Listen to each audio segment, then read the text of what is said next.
BBC Newsbeat. We are starting, though, with the worst treatment scandal in the history of the NHS. That is how our top story is being described. It's because thousands of people ended up being infected with viruses like HIV and hepatitis C after being treated in hospitals. We're going to hear from Sarah in a moment. First, Newsbeat's Govinda Gill is here to explain a story which goes back to the 1970s. Today, a new public inquiry started into how it happened and how warnings might have been ignored. Many of these people had haemophilia. That's something in your genes that stops your blood from clotting properly. They were given a treatment called Factor VIII. It came from the US and it was seen as a bit of a wonder drug back then. Yeah, this was made using parts of blood from tens of thousands of donors, but by the mid-1980s, problems were being uncovered. Some of that blood came from prison inmates who were paid to give it, and it was seen as high risk. And it seemed patients using Factor VIII had been exposed. Around 5,000 people with haemophilia were infected with hepatitis C or HIV. More than 2,000 are thought to have died. Thousands more may have also been infected after being given a blood transfusion when they'd had an operation or had given birth. There are quite a few numbers to get your head around in this. Another is just how many people will give evidence to this 2-year inquiry.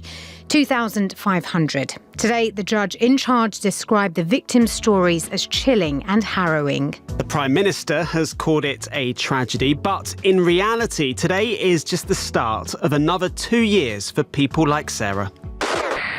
Since he's passed away, a lot's happened, and I gave birth to what would have been his first grandson. I'm due to be married next year and he's never going to see his daughter get married and walk down the aisle. My dad was an avid campaigner and he was lobbying MPs as much as the rest of them, and he was campaigning for maybe 5 or 6 years before he passed away, and then I kind of took over the reins. Sarah, you're talking about your dad Mike. He had that genetic condition Govinda mentioned just a moment ago. He was a mild haemophiliac. What was he like? Tell us about him.